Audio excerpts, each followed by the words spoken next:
Welcome to another episode of Wellness Curated. This is your host, Anshu Bahanda. And as you know, with this podcast, we try and get you tools, techniques, tips, ideas that would help you lead a healthier, happier, and more hopeful life. This season, we're actually focusing on social well-being. And today's topic is something that is very dear to my heart because a lot of my friends and family have gone through this. Our topic is breakup to breakthrough. And we're going to be steering the challenging waters of separation in a relationship and also revealing the silver linings that could accompany what seem like life's most difficult moments. We're going to be talking about this pain of parting and also the strength of renewal. And I have a fabulous lady to help us do that. We have the president of Vardags and the founder, Ayesha Vardag, to share her expert advice.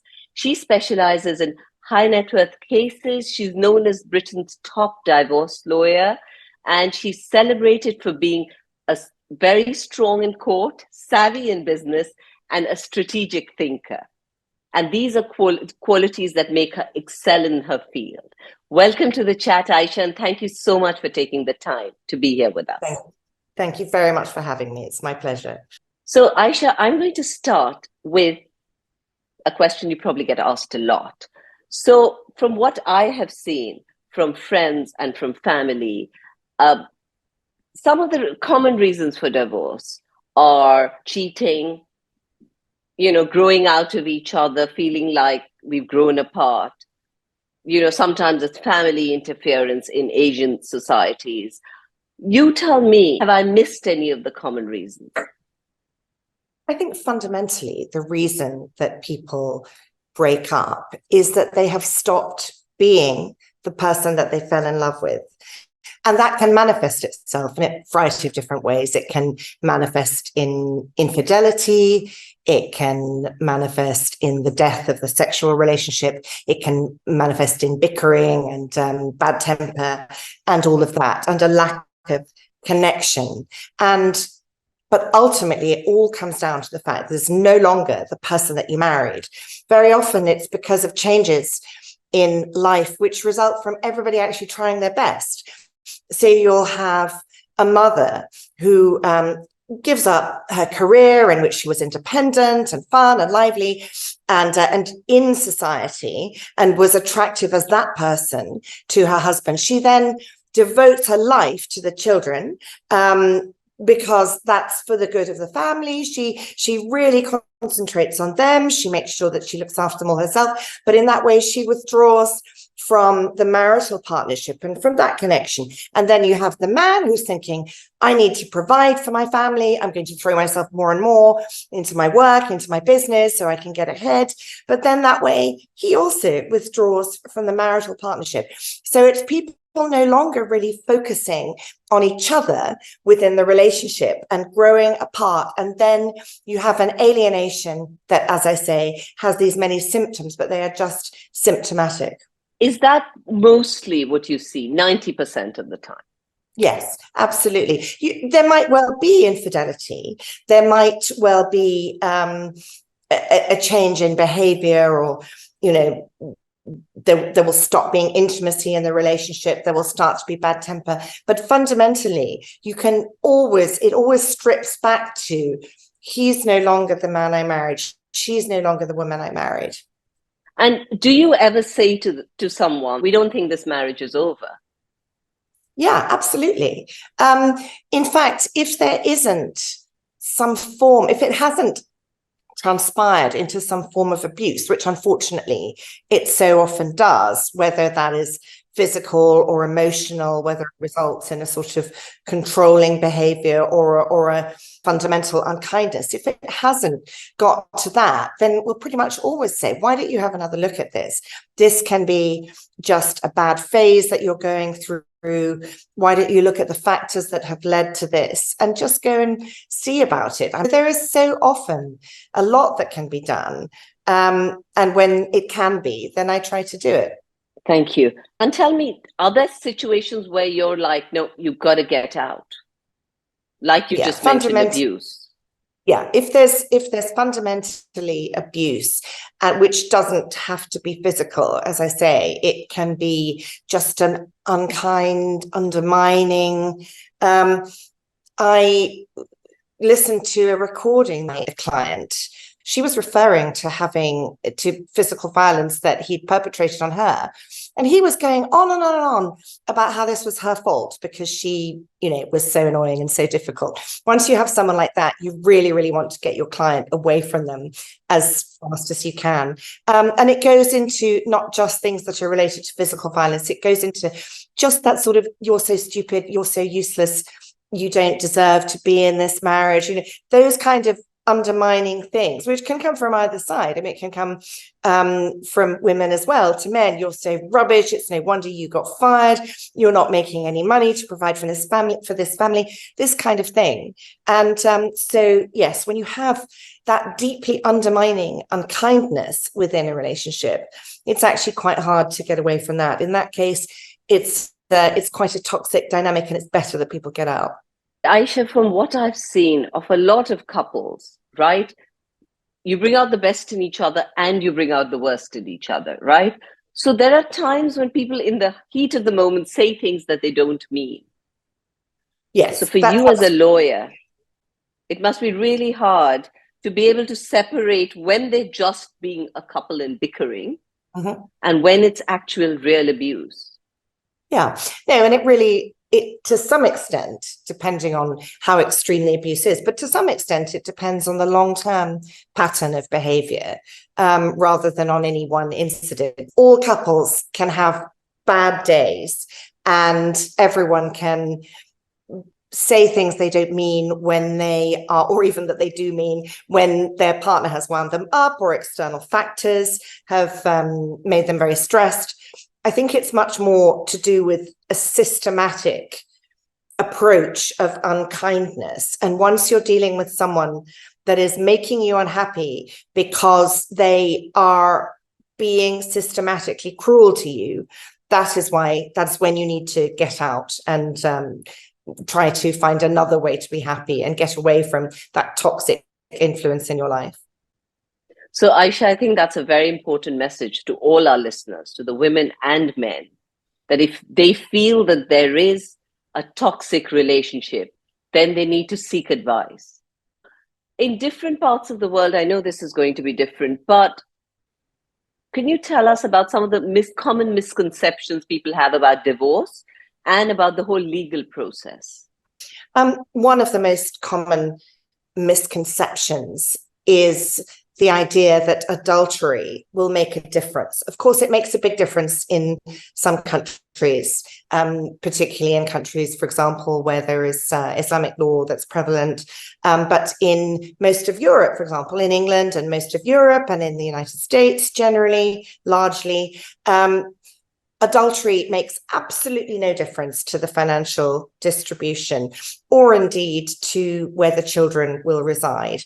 It's all about who needs what for the money in order to maintain their life, or indeed if it's an equitable distribution country, just how to share it out. But that doesn't depend on who behaved badly, who behaved well, etc., unless it's very, very extreme. But adultery, for England and most of Europe, doesn't count as one of those extreme cases. Similarly, another element that people often get wrong is the idea that, well, whoever made the money is the one who's going to get most of it. Whereas actually throughout, as I say, much of Europe and very much in England and the United States is this sense of equitable distribution, that marriage is a partnership, that whether or not you're the one who made the money or you're the one who gave up your career, or even if you didn't do that, if you just put your energy into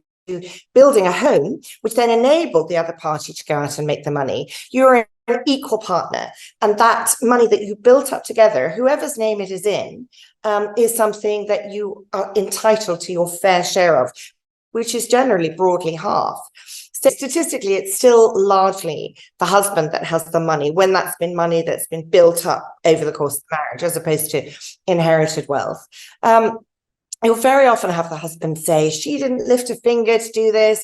I was working away at all this. All she did was, hang about at home, and she had a nanny. And I think they're being very generous and saying, of course, I want her to have a nice house and enough to be able to live comfortably on. But they certainly don't imagine sharing out what's been built up over the course of the marriage. And then similarly, the wife will be thinking, well, it's all in his name. And he built it up. So how am I going to live going forward? And it's always a quite shocking message, often to both parties, that this really is viewed as partnership assets, almost like a commercial partnership. And what you've built up together will broadly be divided out between you as the fruits of that marital partnership. And that's something that people very often just don't realize. The other thing I want to ask you about, I recently discovered a term called conscious uncoupling. I'm sure you've heard it a few times. And I think it was made famous by Gwyneth Paltrow in 2014. It was coined by someone called Catherine Woodward Thomas.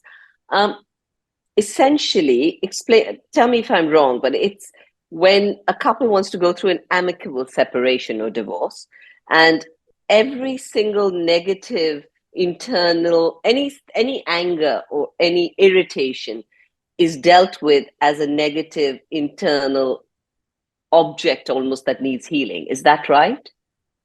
I actually didn't know about it in that degree of sort of psychological detail. I was more aware of just the very broad brush approach of this sort of respectful, gentle, kind sort of moving apart, as popularized by Gwyneth Paltrow.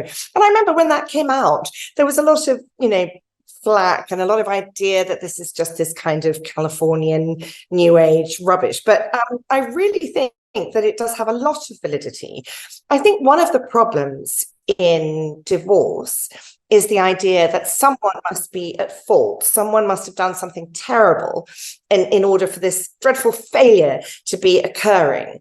Whereas actually, very often, it is simply that people evolve, people have their road to go along, and at a certain point, their paths might diverge. The idea that somebody has to get sort of lambasted for that and criticized, and that there has to be hatred and anger in that divergence of the ways, is where it goes wrong. And if people can say, look, love, it's just, we just don't fit together anymore. I think we're going in different directions. I love you. I think you're wonderful, but let's make a break now, at least in this aspect of our living together, of our relationship. Obviously, if you've got people with children, that relationship's going to go on one way or another. And so you'll still have a bond. You'll still be in some ways a family for the rest of your lives. But that part, that close intimacy of, you are my one special person, that comes to an end. But there's no reason why that has to be cruel or unkind or angry. It can be loving and respectful and considerate, and that is really how it should be. I think getting rid of the idea that divorce is a failure, that actually having someone leave you is a failure, rather than a recognition that paths will diverge. Somebody's going to realize that sooner than the other, but that's not anybody's fault, and there's no need to punish anyone. That would be a real step forward. Well, very well said, Ayesha. Getting rid of the idea that divorce is a failure. That's very well put. I want to ask you about another thing. So say someone does go through an amicable divorce. And I've seen this at least in 2 cases, if not 3. So these people have decided that, for whatever reason, have decided to part ways. The divorce has been amicable. But when one of the partners or ex-partners formalizes a relationship with someone else, that's when it stops being amicable. That is often the case, just because people are so hurt. It's very difficult to be rational, to be compassionate, to be sort of calm about the situation. If you're feeling rejected, and inevitably people think, well, so she or he, are they better than me? And they go into a sort of vortex of self-doubt. And it is as much about that as it is about the sense of the loss of the other person. But it's also just that human thing of, it's one thing to have to be distanced from your special person, but the minute they hook up with somebody else, it's a proper shift of allegiance, and that sense of irrevocability is what's so hard to take. So yeah, that is usually when it goes wrong. Again, I think if people could, and it's so much easier said than done, but if people could rationalize that as well and say, look, the fact is, relationships, as I've said, relationships can diverge, relationships can go stale. It doesn't mean it's anything wrong with you or with them necessarily, but it may be that a different sort of thing, a different sort of person is the right fit for another time of life. And just to be kind of philosophical about it, it would help a lot. But people take things so personally, and it's with pain and anger and fear about the future that all of this bad feeling comes in. That's so true. Now, there's been many studies and a lot of research on that the relationship of the parents affects the child a lot. So how do you think should a child's well-being be prioritized? What suggestions do you have for a couple that's decided to go their separate ways? The most important thing is that they don't start using the children as pawns in the game. They don't start saying, oh, daddy's being so horrible, daddy's being so mean to mummy. They don't start saying mummy's being, greedy, or mummy's crazy, or, this sort of thing doesn't start becoming a feature. The other thing that's absolutely dreadful is sometimes we'll have someone come to us and say, and this is the way it goes generally, is the mother will say, well, why don't I withhold custody and time with him and kind of hold the children hostage for more money? Or the husband says, well, I don't really want 50-50 custody, but I'm going to say that I want it because that way I can negotiate a smaller payout to her. I actually won't act in those cases because I think it's fundamentally morally wrong, and that as a divorce lawyer you have a responsibility. But it's remarkable how much people will actually try to use the children as pawns in the game, or sort of bargaining chips. Or, as I say, the other way is just to vent their own feeling on the children. That's also partly what happens when, I think sometimes it's especially hard for women, because often their role is so defined by the relationship with the children. It's especially hard for them to see their children going off and being with another woman, the new girlfriend or partner or whatever. I mean, I remember going through that myself, actually, when I had my divorce, and having to, eventually my husband got a new girlfriend, and when they would come to the door, sending my two little boys off with them, and I'd be like, oh, there you go and have fun, go and have a lovely time. And just, dying inside because you have that sense that, well, maybe they're like her more than me, or, maybe they have a better setup than I do, and it'll be more fun, and then they won't love me as much. So all of that is extremely traumatic for, I think, especially for mothers. And you just have to rise above it and not take the opportunity to take shots at the new woman and make the children feel she's horrible, you shouldn't like her. You need to set them up to go and be happy with their new situation, with the changes, be really positive about all of them, and never feel that the children are going to be asked to take sides between their parents, because that's what just destroys them.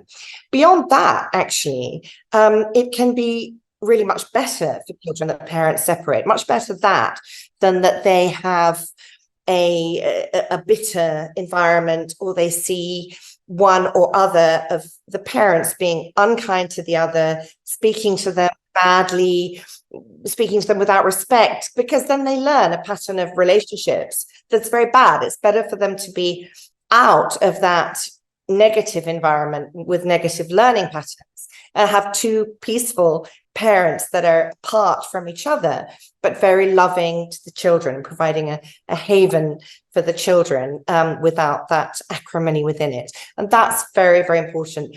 Children are so adaptable, but they just need to feel loved and feel that their parents aren't battling with each other. And actually, one of my sons, he wrote an article about the benefits of being a child of divorced parents, and about how you get to see each of your parents as an individual, as a human being, and to understand, some of their psychological imperfections, which makes you feel better about your own imperfections. You relate to them. Yeah, it was a very sort of perceptive piece. And then he said, and at the end of the day, you also get double sets of holidays and double sets of Christmas. But I think it doesn't have to. I think that divorce doesn't have to ruin anyone's life, actually, and it can just be the beginning of a positive new chapter for everyone. Thank you for saying that. Divorce doesn't have to ruin anyone's life. It could be the end of one chapter and the beginning of a new one. Now, tell me, you do a lot of very high net worth individuals, their divorces. Some of these people are very public. There's all the social media around them. So in this digital age, do you find that in terms of evidence gathering and privacy, is that a big concern for people from, high profile backgrounds? Yeah, very much so, because the press just loves to have these very personal details about people's lives. And sometimes they'll pick these up in the divorce courts if you end up with the press in there, which can be hugely embarrassing, much more personal, much more revealing than people would want.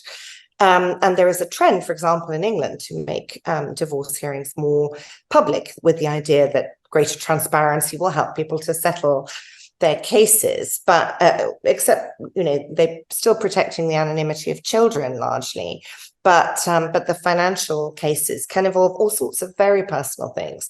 So that is a tough part of it. Plus, you'll have one or other of the parties leaking things to the press quite a lot of the time, and fervently denying it.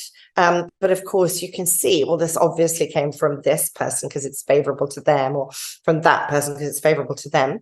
And then you'll have the sort of vindictive, there's the revenge porn side of things, but there's also just general revenge nastiness going about. And as I say, because I think the press in a lot of countries, certainly in the UK, has really become quite vindictive and sort of enjoying a sort of schadenfreude of making people feel good by seeing other people feel bad. And so the papers will really lap up this nasty stuff. And I think it's a great pity, because it contaminates everyone's perspective. It contaminates the process. It's very, very damaging for the families and for the children. And tell me, in terms of sort of divorce, finance becomes a big issue, right? The financial settlement. So when people are getting married, do you think prenups help? And having said that, I know prenups are not valid everywhere, across every legal entity. Is there something that can help? What would you recommend to people who are getting into marriages? Having been the person who actually changed the law in England and made prenups work in England, it would be hypocritical of me, in the Radmacher case in the Supreme Court, it would be hypocritical of me to say I didn't support them. And indeed, for myself, it's quite public that my husband and I chose to have a prenup and a postnup for good measure, just to really make the point that we were entering into our marriage as very independent individuals, and we would make our own arrangements, and we wanted to keep the court out of whatever we were doing. yes, I think everybody should, if at all possible, have a prenuptial agreement, because it does mean that you make your own arrangements between you. Otherwise, you're inviting the court, a public body, a public institution, to arbitrate on your situation when they may know very little about the realities of your relationship, the realities of your history, or of what would actually be what you would most care about. And so I simply think it's quite wrong to rely on that state default. It's not as if you don't. Effectively, when you have a state marriage, you're entering into a default contractual regime. There's a state regime. And I think it's immensely preferable to have your own regime that you've established between you. It also means everybody knows what they're getting into. And it means that if there's a fundamental mismatch between people's expectations, if you've got one party who says, well, no, if I make the money, you're not going to be entitled to any of it. I'll make sure you're looked after, but don't imagine that you're going to have a share of what I build up. Well, then you get to decide, well, am I happy with this attitude to what, or am I happy when it comes to it with me giving up my career or giving up X or Y, fantastic opportunity abroad or whatever in order to further his or her career, when they aren't wanting to be generous with me, when they aren't going to view me as an equal partner. So it just helps people to make decisions that are well informed and then to agree them. And once they've agreed them at a time that they love each other, they respect each other, they want to be together, then it's already all sorted for the worst of times. And then that's when hopefully your prenup just stays in the drawer and you never look at it again. But if things do go wrong, pull it out of the drawer and it's like, right, we know what's happening now. We don't need to get a lawyer to argue about this. Maybe you get a lawyer just to implement it, but you know what's happening and you don't need to worry. And that saves you a year and a half, 2 years of bitter squabbling, vast amounts of legal fees, and the stresses that go along with that, stresses on the whole family. So yes, I absolutely advocate having prenups. And are there any ways that you can suggest that divorce doesn't have a huge financial impact? A lot of couples don't have prenups and will not have prenup. And then there are jurisdictions that they might land up living in where the prenup is not valid, like India, for example. I mean, you have to plan at every stage. So if you're going to go and live in a country that prenups aren't valid or the default regime is very bad for you, you have to prepare for that in some way, whether that's getting assets put into your own name, or sort of carved out or ring-fenced. You have to plan properly, and how you plan is going to depend on which jurisdiction you're in. The other thing, and you mentioned jurisdiction, and that's incredibly important because there are often several jurisdictions in which a divorce could take place, and what's going to matter is getting the divorce quickly into the right jurisdiction, and then really reinforcing that. I mean, what we did when we did Pauline Chai, the former Miss Malaysia's case, which is in the public record, she had been going to get nothing in Malaysia, and her husband was pushing very hard for her case to be heard in Malaysia. And Malaysian courts kept saying, yes, you're going to have your case heard here. And we pushed and raced in England, and the difference was 64 million. She got an award of 64 million. Wow. So, it really matters between nothing and 64 million. It really matters to get into the right jurisdiction. And that's, again, something that you have to plan about. So if you think you're about to divorce, consult lawyers, good lawyers, and make sure that you start your divorce in the right place. You start it in a timely manner, because that can make all the difference. But yes, I mean, I'd say apart from jurisdiction and prenups and just being careful about where you move to, there's not a lot more that you can do, because it's not as easy to hide assets as people think.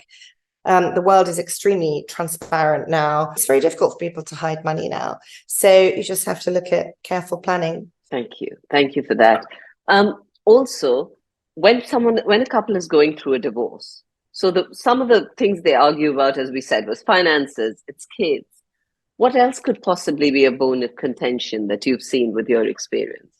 So often keeping the home in particular, especially when it's a big part of the asset base, that's a particular bone of contention. And it's one which you can sort of leverage either way.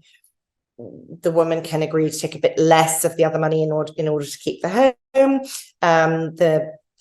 The man can sort of do it that way if that's the way round it goes. And I do feel a bit bad about talking about women and men in this way, because it is really just claimants and respondents. It's just that statistically, women are still predominantly the claiming party, because society hasn't become equal enough to change that yet. At some point it will.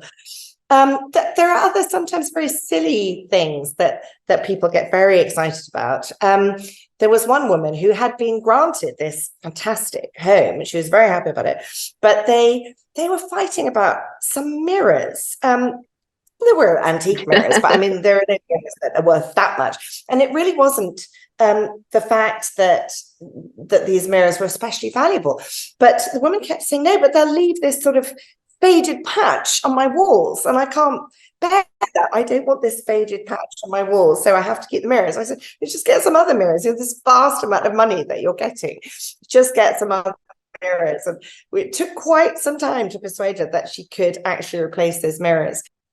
Ayesha, the other thing I want to ask you about is your take on marriage, actually, because my older child is 25, my daughter, and I know you've got young adults as children, and their generation some of them have a very different view of marriage. There's all kinds of contractual arrangements that happen.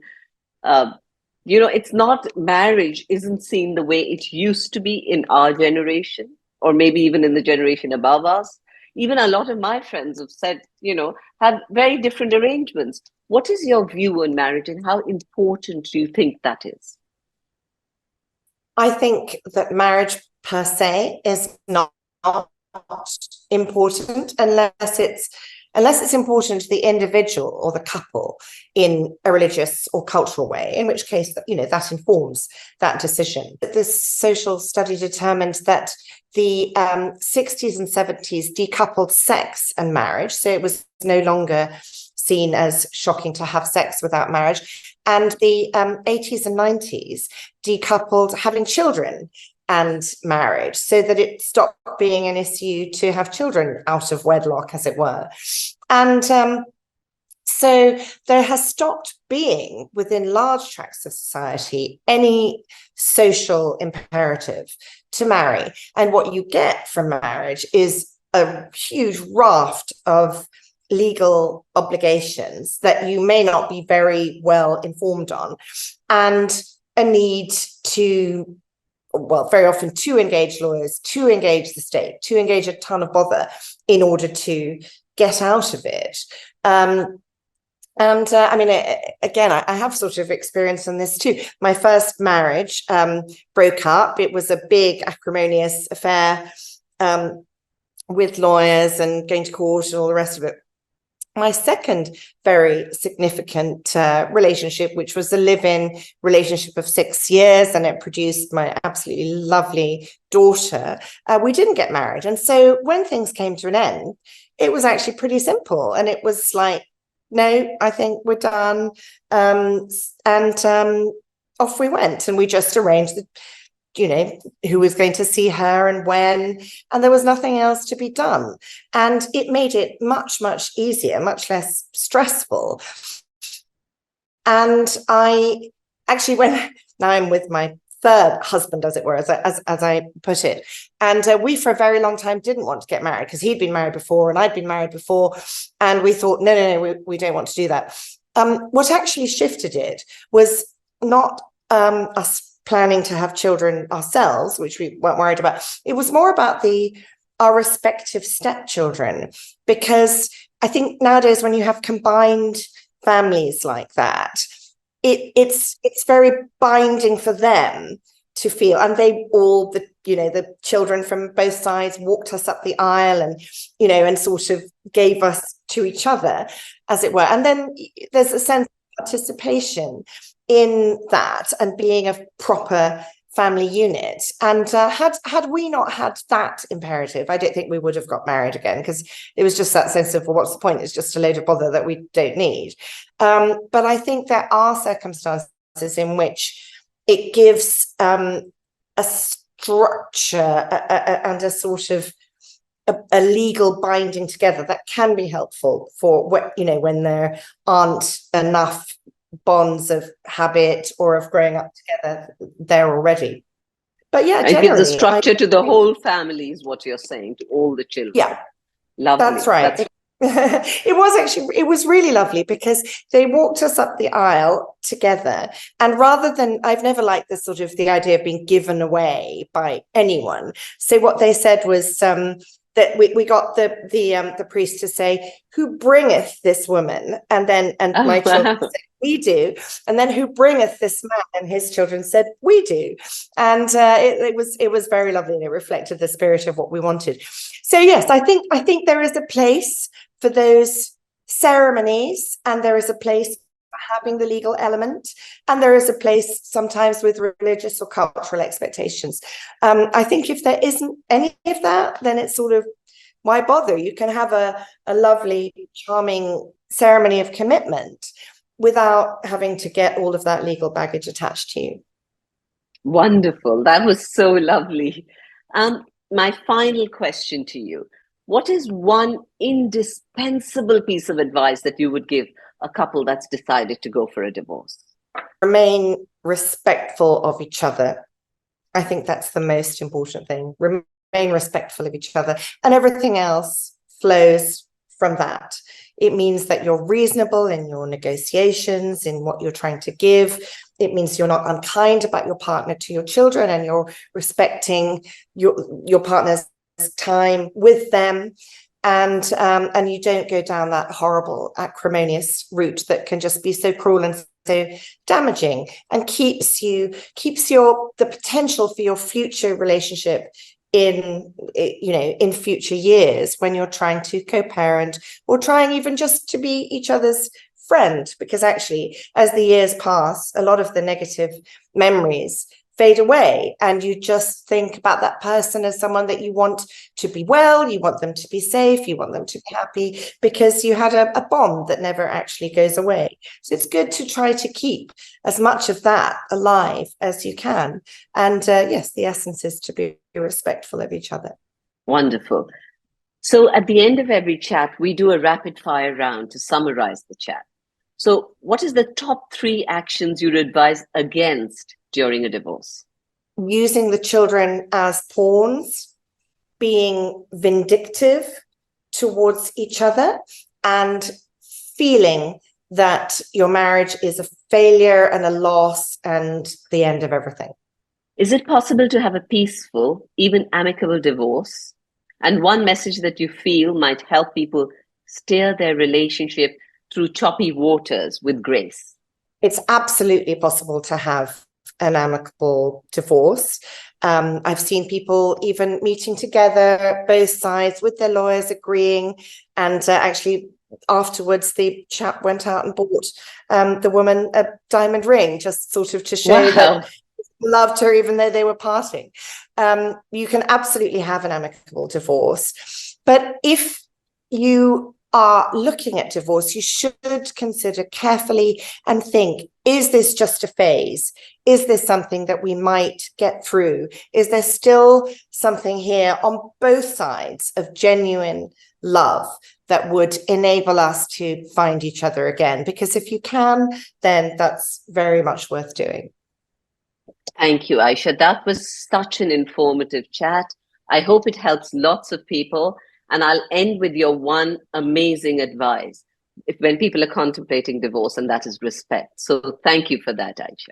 Thank you. This has been such a pleasure. It was so lovely of you to invite me. Thank you so much for taking the time to listen to us today. We hope you learned something new, and please do subscribe. Please press like. Please subscribe to our podcast. Please subscribe to our YouTube channel, so we can get you more and more speakers and provide this service for free. I would also love to hear from you. So please drop me an email with any questions, any topic suggestions that you might have. My email address is anshu@wellnesscurated.life. Thank you so much, and I'll see you next week. Stay well.